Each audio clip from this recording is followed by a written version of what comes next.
So let's have a conversation about the youth. So the IEBC has been conducting, there's a very long term that they're using, but it's a voter registration exercise campaign for the last 1 month. They are targeting to register at least 6 million new voters. They are very far from that target. And we've been having that conversation yesterday and even before. We were asking ourselves, what's happening? It's become a cause of concern for the IEBC, for other leaders as well, because it's even part of conversations in the newspapers. We will look at what is being discussed here shortly. But joining us in the studio for that conversation is Nerima Wako Ojiwa. She's the Executive Director of Siasa Place. Good to have you again on the show, Nerima. Thank you. Karibu sana. Thank you very much. And then for the first time in the show is Hesborne Ndungu. He's the Executive Director, Africa Youth Trust. Welcome, Hesborne. Thank you very much, Eric. What's Africa Youth Trust? Well, Africa Youth Trust is the youth-led development and advocacy organization that is just looking at how the youth can have their voice, how they are able to put their footprint in the development space, and ensure that their ideas do not just come to the table, they make sense. Mm-hmm. Yes, that is basically what we are doing, and that is what Africa Youth Trust does. What is Siasa Place? Siasa Place is an NGO, also youth-led. We educate the youth on the Constitution, and we push for youth inclusion in governance processes and political processes as well. And so participation is key for us. And we work in 13 counties. Okay. 13. Why? Because those are the ones that we can reach at the moment. Why? Because of funding. It's your capacity so far. Yes. And how did you choose these particular 13. counties?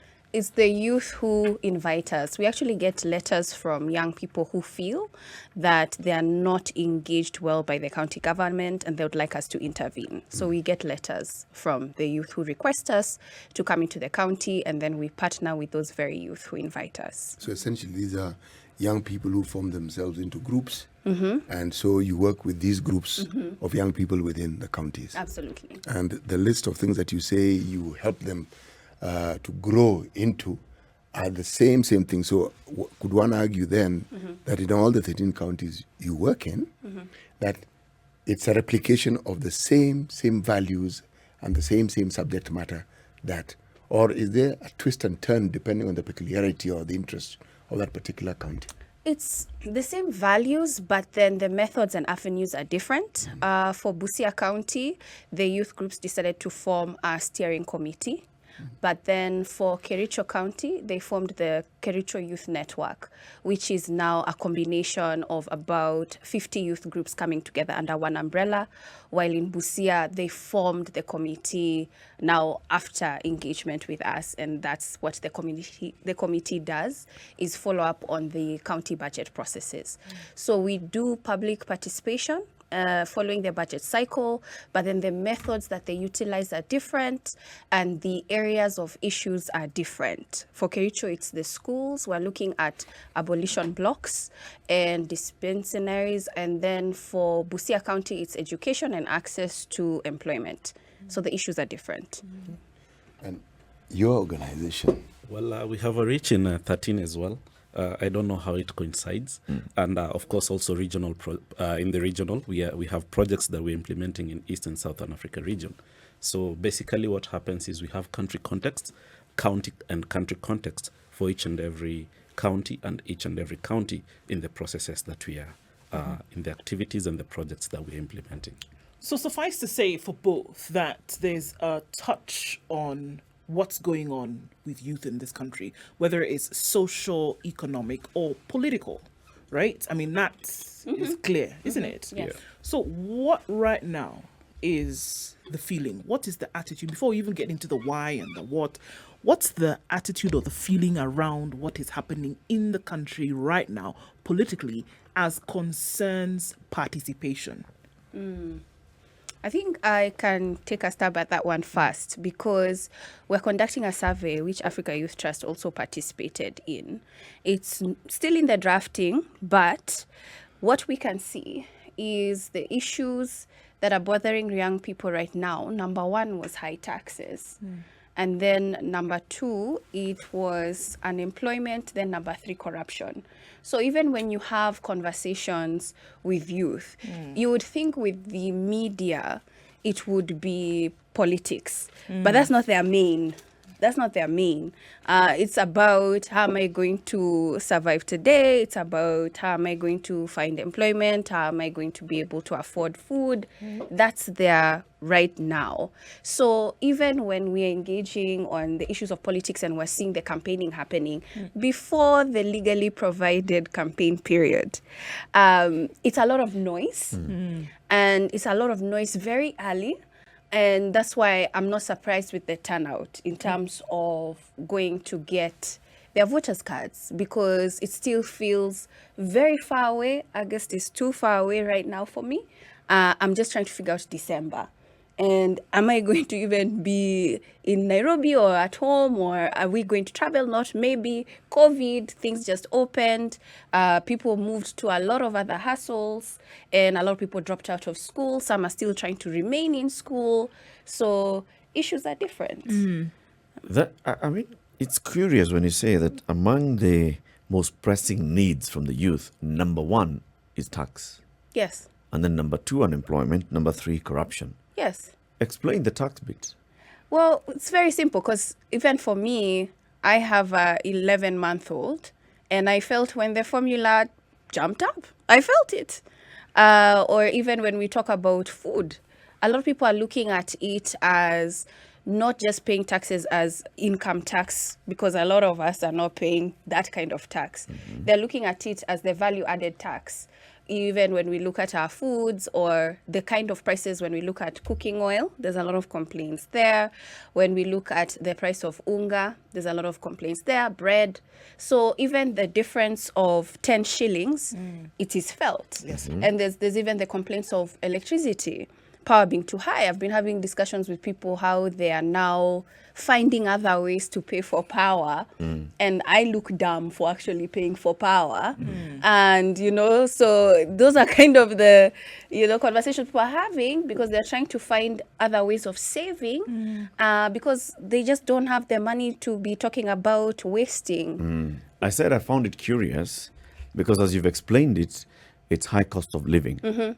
But they have translated it to high tax. Why? Why not say high cost of living and say high tax? Because I think also the framing of the conversations that we've been having, we've been seeing a lot of debate happening and people wondering why parliamentarians haven't been doing something about the finance bill and things like that.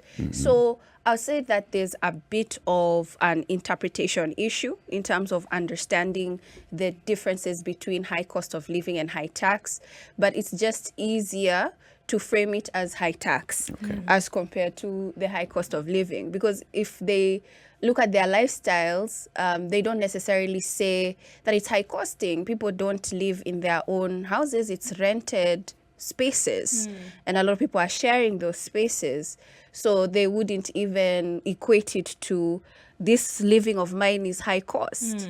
For them, they're thinking, I'm doing the best I can to save. From what I can see, it's the taxes that are making my life difficult. Right.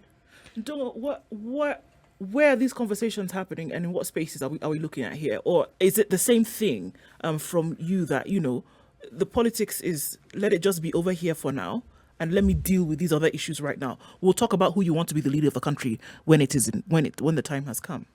Right. So what I will say is that these conversations are happening in different spaces. For example, we run a digital civic campaign, civic education campaign. And during the engagement with the young people, we have had over 200,000. They put aside the major issues and they break down these issues into their daily lives.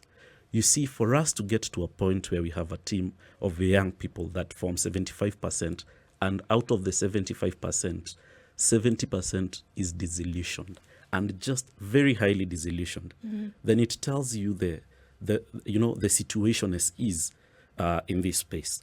What do I mean? I mean, there are young people who've been out there for the last couple of electoral cycles, and the generation right before us. They gave their all in 2007, 2008. There's another batch that came in 2012, gave their all, 2012, 2013. We saw another one in 2017, 2018, giving their all. And all this are coming from a space of, you're the future leaders, you're the future leaders, you're the future leaders. When the reality hits them, we are in 2021, and as we look through the journey, there has been some crazy political realignments and transitions that have necessitated reality to stick home. You realize that COVID came in March and affected everything that every young person was planning for. The economy took 1.7 jobs away from these young people. What do we expect more? It's up to them now to sit down and think through and realize, okay, so why is electing a president a big deal if for the longest time we've been complaining and asking for them to, open up our country, for us to be able to go out and do what we want to do. And there has been no kind of commitment or response. While on the political class, we have seen business as usual kind of conversations. So when we sit and when we engage with these young people and look at the realities on the ground, I mean, a packet of unga is 120 something. A liter of petrol is 129 after the 6 shilling waiver. And this trickles down to them. You see, for that young man who's down there, does not have an alternative way of, finding these things. The only alternative is go to the shop, to your kawaida shop, the kadogo economy that we have all seen thrive our communities and for example, the settlements we have in Nairobi. I mean, if that is the only place you get, that trader does not enjoy the economies of scale to bring in things in bulk and enjoy huge discounts. So they pass the cost down to who? To the youth, to the consumer. Yeah, to majority that consumer, of whom are the youth. To that youthful There's consumer. something you said there which I want to disagree with. Okay. That because of all these things, the reality has hit home. Maybe it's the understanding of the reality, but I'm saying, if with all those things, if there's no connection that this is because of challenges in governance, then the reality hasn't hit home. If you cannot equate high taxes to governance and leadership, if you cannot equate job opportunities and lack thereof to governance and leadership, if you cannot equate corruption to governance and leadership, how can we say the reality has hit home?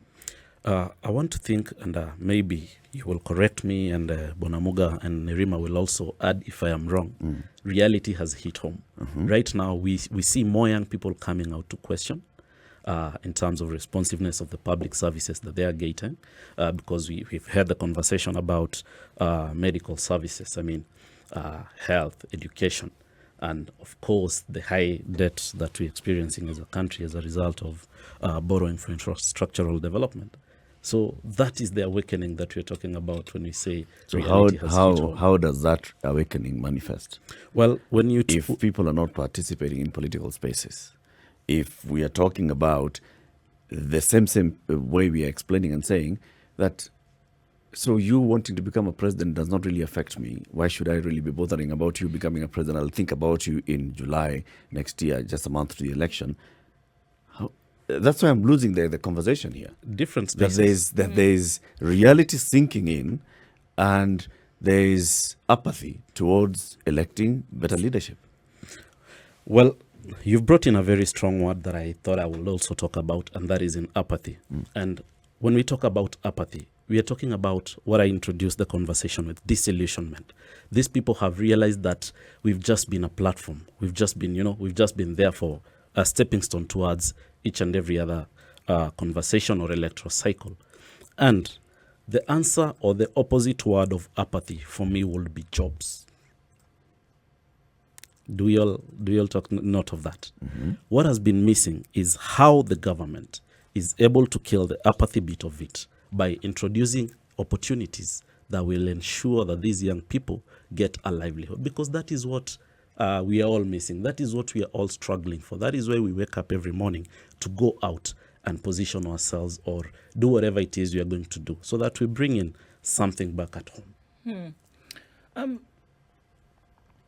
Nerima, is there a connect? Because if we look at the situation the way it is, then again, it is clear that these things could be turned around if you had good governance, right? The high cost of living that you're talking about, the unemployment issues, because again, the job of government is not to create these things. The job of government is to create an environment conducive for these things to thrive, right? Now, if you have a government that is not doing those things, then should there not be a connect with, then I must participate in this process that will ensure that there is a government in place to take care of these things that I suffer from today. Does that connect exist? The connector exists, but then it's in very small pockets because we are talking about a constitution. Yeah, it's 11 years old, but we're also talking about it existing outside education. People were not really taught this constitution in school. When do you interact with it? It's not taught in church. So by the time it's coming in, if you're 18, unless you go out of your way to get access to it and read it on your own vacation, then you will know what's within the Constitution. So I believe that it gives people direct power, which it's also arguable because there are a lot of loopholes that we have begun to see existing. Because even when you look at the frameworks for public participation, there's a lot of flowery words, but then people have found ways to bypass. So yes, it's there within the Constitution, but it doesn't necessarily mean that the leadership is utilizing those avenues to the best of the public. So that's where now civil society organizations have sort of come in, but we're also talking about a space that is underfunded and will continue to be underfunded because COVID has actually cut down aid. So it's not being supported by government. Very few people who do civil society work are supported directly by government, very few. So those are the challenges that exist. And even when we talk about the kind of participation, I've also interacted with people who are in leadership and they don't even know their role, understand their role. So we're talking about education for the public and education for individuals who have been appointed and elected. So that's the gap.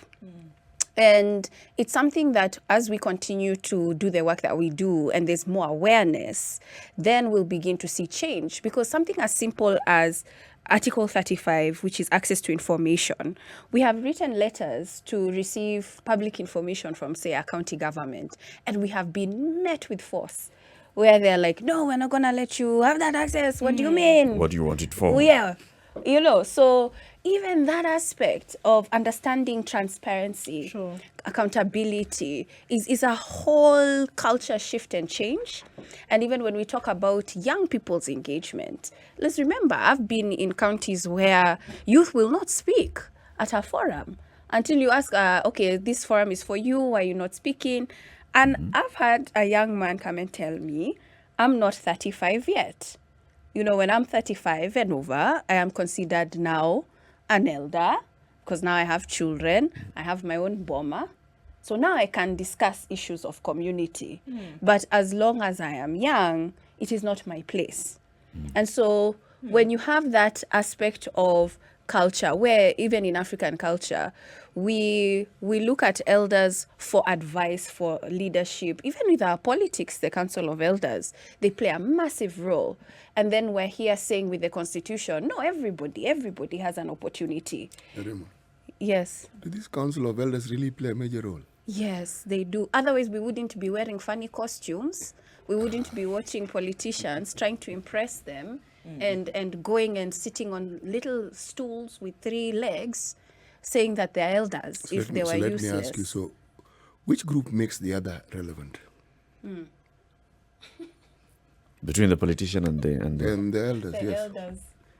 Which It's one a can symbiotic survive? relationship. Which one can survive without the other? It's a symbiotic relationship. If politicians could survive without anyone, they would do. Yeah. Where they see that they need these ones to give themselves, more mileage, for the connect. and they look for the connect, and they amplify it. You see where I'm going with this is, when we talk about what the youth understand from what Nerima and her group have done is, I was looking at that order of things. When you talk about taxes, and then you talk about jobs, then corruption, each of those incidents that I mentioned are not the problem. They are consequences. So if the youth just understand the consequences and they don't understand what's bringing it about, how far removed do you think they're going to be from actually internalizing what needs to be done? Because, and I was concerned about corruption being third, because the manifestation of corruption, which actually points to impunity, it's a malignant problem that we have in the country. And it contributes to very many of these problems that we talk about. You ask for information and someone tells you get lost. It's impunity. You understand something and they're asking, who are you? It's same attitude. Now, if they don't internalize it, what then the youth end up doing is propagating the same thing that they're complaining against. It's like when their turn comes, they'll do exactly the same thing, if not worse. They're looking for the opportunity. They are waiting to be 35. Yes, to do the same thing. Waiting to be 35 so that you're not going to say, okay, now I'm 35, I understand that times are changing, we should listen to the youth more. They'll become 35 and say, okay, it's my time to speak. You shut up. You're below 35. Wait until you're 35. Yeah, wait until you're 35 so that you may come and speak. Let's continue this conversation after the break. And we continue the conversation, the missing youth vote and the missing youth voice. We have in the studio with us Hesborne Ndungu, Executive Director of Youth Africa Youth Trust, and Nerima Wako Ojiwa, Executive Director of Siasa Place. What is it? Why are the youth seemingly disinterested with participating in this current voter registration exercise? I want to ask you, Nerima, from what you have observed, and you mentioned something about, the Constitution and how the people who just turned 18 or who are now 25, how they actually interact with the Constitution through the education system. I want to ask, do you think the youth are politically literate? No, Do we have political literacy among the youth? Then I'm going to ask about everybody else, but let's start with just the youth. I think the youth are very aware. If anything, I wouldn't even say that our voice is missing. We're engaged. They know the leaders. They like politics. We're a very political country. And even when you compare us to our region, Kenya has some of the most active young people when it comes to political conversations. Whether they're utilizing their energies in the right spaces, that's a whole other conversation. Where there is a gap is now the rule of law and understanding how the Constitution protects them and the ways that it can protect them. Because once you don't understand that, then it's just a book, which frankly is useless unless it's utilized. So I think that that's where the gap is, not necessarily politics, but understanding the rule of law. With political literacy, I'm looking at it from not just knowledge of that there is a government and there are three arms of government and then there are citizens and citizens elect a government, but just understanding the connection. What is the role of government? What is the role and responsibility of citizen? What is the role of each arm of government, of each office in government? No. And getting to connect between that and your life on a daily basis. There's a little bit of confusion in terms of the specific roles of each arm, but there's even more confusion in, say, the MCA, the senator, the MP, the governor. Their roles. There's confusion there and what they can provide. But I do believe that the youth engage because MCAs, which is supposed to be the ward level, the one where they interact with most often, the turnover is very high. So that shows you that young people observe and they know whether someone is coming in for a second term or not. Right now, a person is very aware when it comes to the MCA, whether they're coming in or not. When it goes on higher up that ladder, that's where now it becomes a little bit more shaky. So even when we talk about the different arms of government, they do understand the executive, the judiciary, but then their specific functions, I would say no. I would say no. Hesborne, how would you compare Kenyan youth to youth across the continent? Well, the Kenyan youth have some good level of political literacy. However, there are also some levels of challenges in terms of understanding specific roles that are considered complex, and this is informed by the transition from the constitution before the 2020 constitution. Yeah, because you'd see that issues, for example, health, they will easily go back to their MP because that's where they grew up knowing that when you have an issue, you go, that's where you take your issue. Well, that was devolved and taken to a different office. Yes. So I would say that our level of awakening is probably at a 40%. A lot more needs to be done for us to get it to be all fully aware and literate. Yeah. So, I mean, now there's the buzz. Where we are currently, there's the buzz, all right? The youth are not engaging in this political process, in this voter process, because we cannot run away from the facts that come from the IEBC. That you said, okay, we want to register a lot more. We want to have, of those numbers that we register, a higher percentage of that will be youth engagement. We're not seeing that happening. Now, if there needs to be this connect, if there needs to be this engagement, what would you say, Nerima, that needs to happen for that to occur? Because we cannot run away from the importance of having youth involved in this electoral process coming up next year. It's important. What needs to happen then to make the connect for engagement? Yeah, it's going to be a lot more than just announcing that this is the drive and show up. Because, I mean, there are places where you will find youth, including even activating at universities and things like that, where people would just easily pass by and register.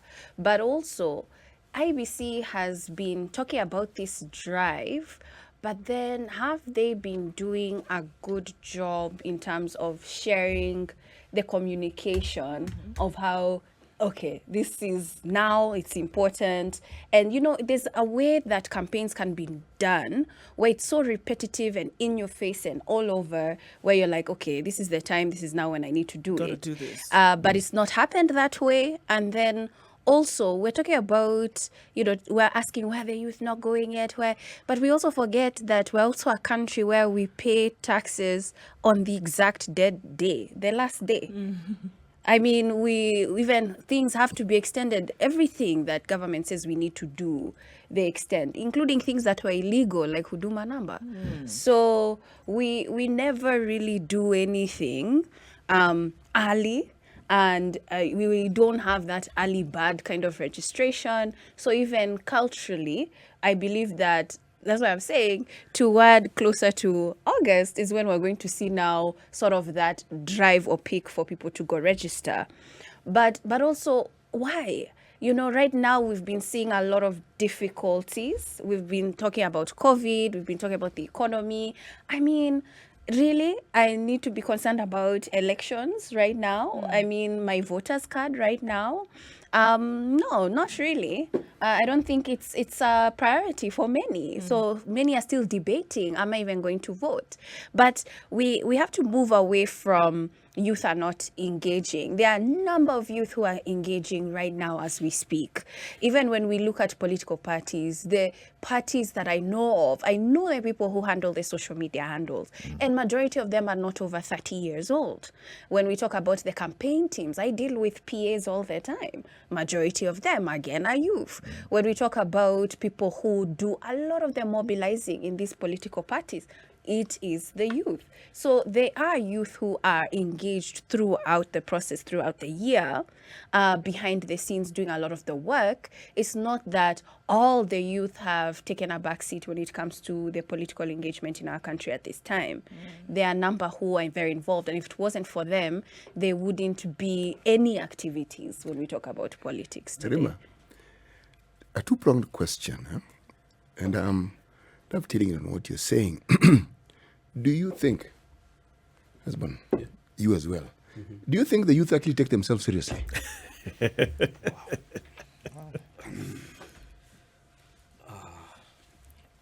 Because the conversations we keep having. Qualify the question. Maybe. Yes. What do you mean by taking yourself seriously? Taking yourself seriously. Like, do I know I'm alive? No, do you know that you are an important cog in this wheel called Kenya, and that you're an important wheel in this process you call politics? Are you an important cog in this wheel called economic development? Are you important? That's taking yourself seriously. Because the conversations we keep hearing is like the youth waiting for something to be done for them. Okay? You don't hear enough conversation about this is what they have done and this is where they've put it, and they've told them, guys, look. Or this is the product of the so-called engagement. Yes, exactly. So the youth are engaged. Where? Where? In fact, that was the second level of my question. I was going to ask, Hesborne, this thing that you do, what does the completion of it and the success of it look like? Culture and into our new livelihoods, so that we understand properly and, pick it up to the level best. What does success at the end look like? And where has it looked like, where we can say, in this place, if you Case go study. there, case study, you will find that success I was talking about. Wow. First is when we have an awakening, where we have young people who are able to lobby for policies that are friendly to themselves.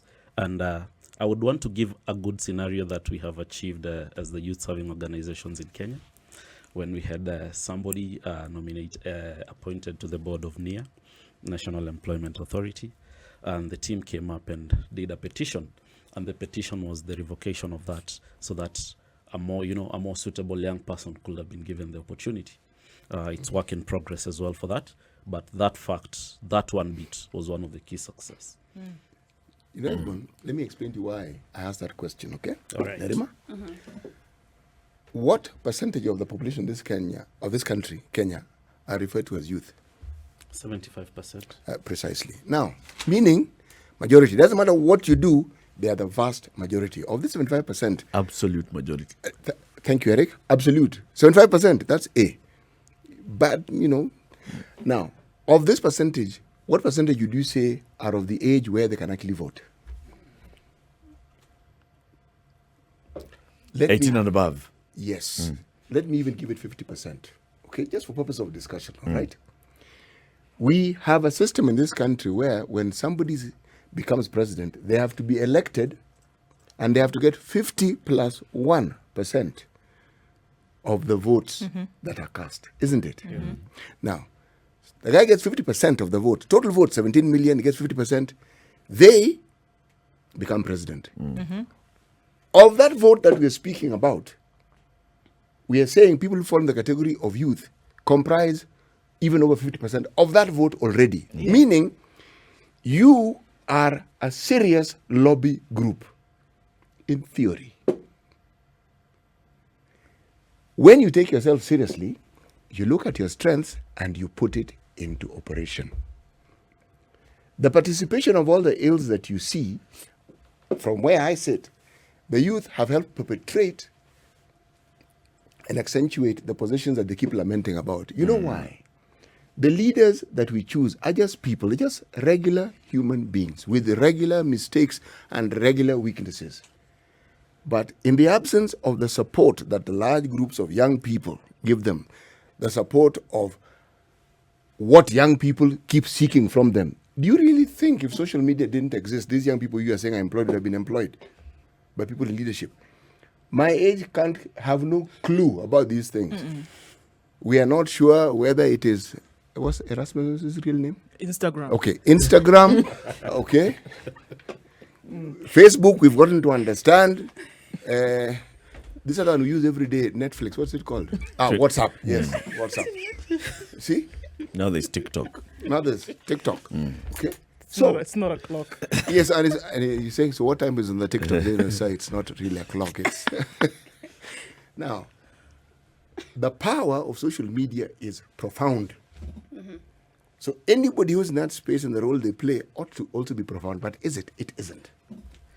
So what am I saying? When I ask, are you taking yourself seriously? I am saying the power that the youth have is a power that is completely not So, underutilized. so the question is not derogatory. CT. No, it's not not. like, come on, are you even taking it? No. It's like, do you realize and understand really The power that the you have. power that you have by virtue of the fact Yeah, that you get there it. is to see that. Do you understand the monumental things that could actually be done That you can if do. this group of people actually realized it first and then acted upon it? You mean to tell me that if you were in an area whereby the youth are realizing and understanding that power, you can't come and do any kind of nonsense and they will let it me go give you a fly case by. study example.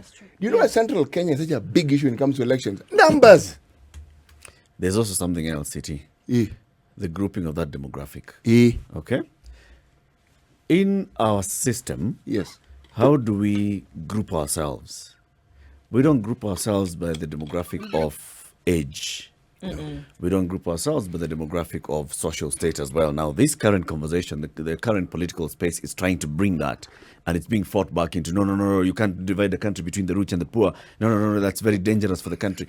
But you see, that it's demographics, It is right? demographics. The social Stratification. of the Yes. people.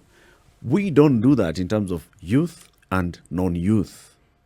So that's why probably that demographic has not been able to come together and look at issues homogeneously and say this, we the youth can therefore negotiate, because we talk about youth, but hardly do people sit and say we the youth.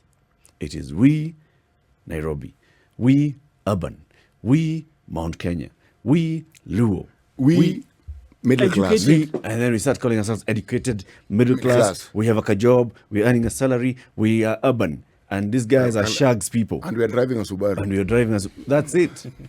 So there's no point where we talk about, the youth saying, we, the people who are 18 to 35, are participating in a political process, and we can then come together and negotiate, despite having Right. so many youth groups. So you don't even have what now you would use the fancy hoity-toity term caucuses around the country, where it doesn't matter your social strata, doesn't matter that we know and we understand that, look here, because of where we are placed in terms of numbers, then we can go across. It doesn't matter where you're from, who you are, who your father is, that you can be involved in the process by virtue of the fact that you've understood that you can actually come together. So then my question is, And it sounds nice to say, but then how will you get to that point? The political class has ensured that this doesn't happen. Yes. Political class has ensured we don't look at ourselves in terms of age, gender. The women are the majority of voters in this country. By far. We don't never look at, going into an election, gender. Never. Remove that conversation. It's always about the tribe. Because tribe, we can manage. This other thing, it's beyond us. Gender, we can't control. Youth now, we can't control. Social status, we cannot control. When the Ruto campaign was starting to bring that conversation, do you see how fast it was brought down? When Sonko was trying to bring down conversation, how fast do we bring it down? The establishment understands we just look the at it power. in terms of, well, hujui kura za Nairobi mahali ziko. Kura za Nairobi ziko mashinani. What are we saying? So is it possible to disrupt that narrative? Is it possible from where you are both? Is it possible to now have that conversation in that manner and say, you know what, it has been hinged on tribe for the longest time. It has been hinged on 1, 2, 3. Can it then shift? Knowing these dynamics, we know them. Can it shift? It's a work in progress, and that's why both of our organizations are under the Youth Serving Organizations Consortium. The idea, right now, we have a network of 22 groups, and it covers 36 counties. But the idea is, even during this period, we are coming together, collecting together. They're actually also working on a manifesto, which is youth-centered, and it coming from young people themselves rather than leaders coming and enforcing it on us. So it's there, but it's work in progress. It's difficult work. It's not something that's easy to do, and we also want to expand it to make sure that we cover the entire country. But yes, we're met with a lot of pushback, and even sometimes we've had cases where people have impersonated us and done things that, writing to very important offices just to create this image of us in a very negative light. So it's something something that we're working to do, but it's very, very futuristic because, like you've mentioned, the kind of politics that we are in and we do and the kind of organizing that we do is centered around that. And this has taken years of work to do. And Mshai Mwangola wrote a very good piece on how young people have been involved since 1944 in our country to date. And she mentions the Uhuru generation, the lost generation. And so you can see that we are a product of young people's engagement and sort of losing their mark, and also having this godfather syndrome in our politics as well, and how this voting in tribal blocks has now enriched our politics. So talking about now removing that and moving away from that means it's going to take decades of the work that we're doing and the kind of thinking that we have. But I think it's possible because even when we look at ourselves, we are interconnected to at least 5 tribes right now. It's no longer 20 years ago. You are all from the same tribe, the same community. That's changing. Nerima, can I ask a question to both of you? The empowerment narrative of the wheelbarrow movement, it is an empowerment narrative. I mean, it is an empowerment narrative versus the universal grant narrative of 6,000. How do the youth respond to this? Because those are things that your members, the caucuses, Oh, yes, that one. caucuses that you work with would ask. Yeah, if I answer, that's my opinion. Yes, it's your opinion that I want, actually. It's your opinion that I want. They're missing the mark. I believe that it's throwing small pieces of candy to distract the public. It doesn't really solve the issues, and we're asking young people to ask the main questions. And even for me, when I'm in those spaces where I ask about the policies. I ask about what truly is this bottom up and how is it going to make an impact? Or even this 6,000 shillings, where are you going to get it from? We're already a country that is in complete utter debt, and we owe too much toward aid, and it will continue to be so, especially when we see this kind of infrastructure and roads going up at the speed that they're going up. So 6,000 just makes no sense to me as to where it will come from. But that's also because I come from a place of privilege where I'm able to research and ask and question, and I have the time to do that. People are concerned about, living every day, like I mentioned, and they don't have the time to ask that. And so when they hear something that sounds great, they want to believe it. And it's also a sense of hope, because that's what politics is. It's to sell hope, even if it's fake. Hesborne? From my personal point of view, the only bottom-up approach or narrative that I will buy is that one that encourages young people, especially those who are in farming, to stop selling the avocado at 5 shillings and package it and, export it and sell a piece at 50 shillings in whatever market that there is. That is a bottoms-up approach that I would, try and pick up as an individual. On the other 6,000 shilling question, well, some of our children, when they were joining primary school, were promised laptops. I have not seen. So I don't know if this is another unkept political promise that is going to come back to haunt the political class, or that is going again to come and bring in all manner of yes, because empty what it promises. looks like to me is just your normal political mobilization, where you're given your 200 shillings to attend a rally or something of sort. And to that point, that is my personal opinion. Hesborne and Nerima, thank you very much, guys, for coming. As the conversations gear up towards the elections, we'll invite you again and again.